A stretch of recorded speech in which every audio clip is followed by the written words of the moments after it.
मंच पे उपस्थित हमारे जाने माने नेतागण हिंदुस्तान से आए हैं, हमारे कद्दावर नेतागण और जुझारू हमारे कार्यकर्ताओं, मैं आता हूं बंगाल की मुर्शिदाबाद जिला की बहरमपुर शहर से। मैं वहां के एमपी हूं और बहरमपुर से जयपुर आके पहुंचा हूं और ये दावा के साथ कह सकता हूं कि ये जयपुर से नए सिरे से कांग्रेस पार्टी की जीत की जय यात्रा शुरू होंगे। आज इस जो जन सैलाब, आज इस जन सैलाब इसके सबसे बड़ा गवाह है। इसलिए मैं हमारे पार्टी की आला कमान श्रीमती सोनिया गांधी जी, राहुल गांधी जी और सब नेता सबको मैं आभार प्रकट कर रहा हूं कि आज आप लोगों की आदेश और निर्देश पे यहाँ आने के चलते इतने बड़े जन सैलाब देखने की मुझे नसीब हुए हैं।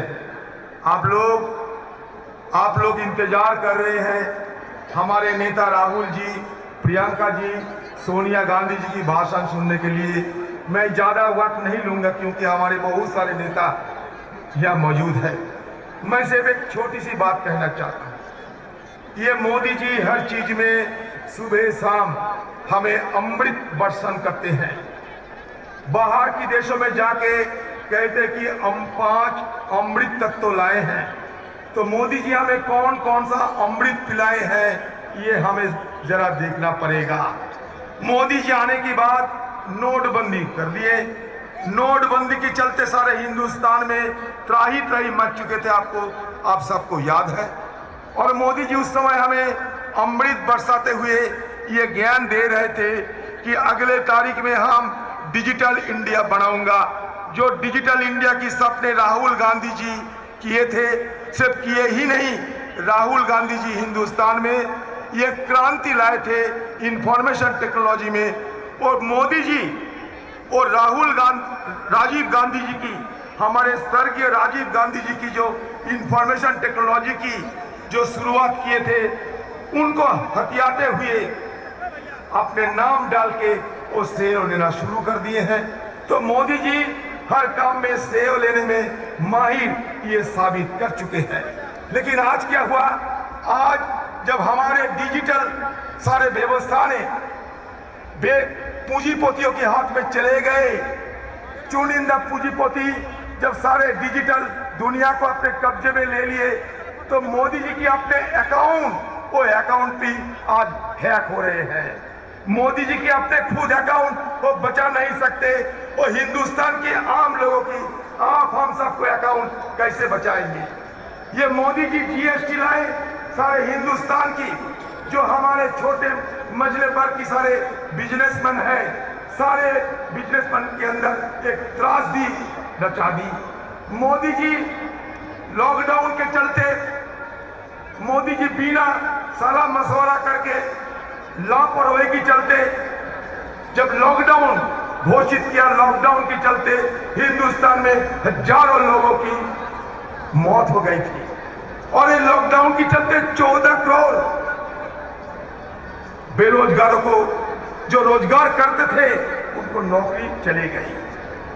और जब कोरोना आई तो सरकारी आंकड़ों के मुताबिक 4.5 लाख, गैर सरकारी आंकड़ों के मुताबिक 30 लाख से ज्यादा लोगों की मौत हो गई। उस दिन भी राहुल गांधी भविष्यवाणी करते हुए सचेत किया था इस सरकार को, तुरंत वैक्सीन चालू करो, नहीं चालू किया।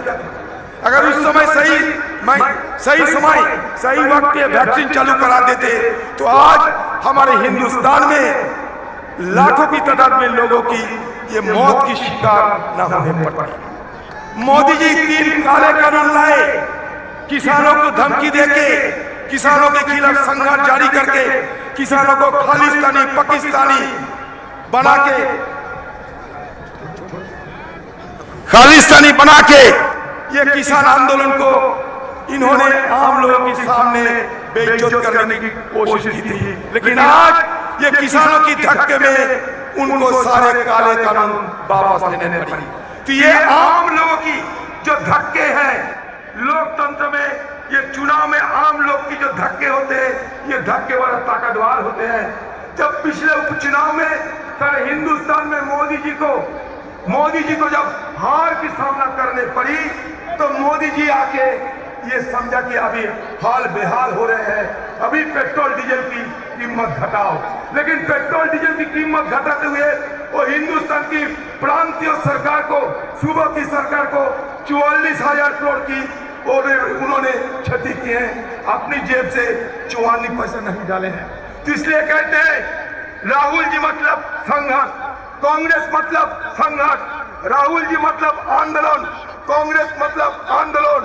तो ये संघर्ष हमें करना ही पड़ेगा और ये संघर्ष करते करते हमको दिल्ली पहुंचने पड़ेगा।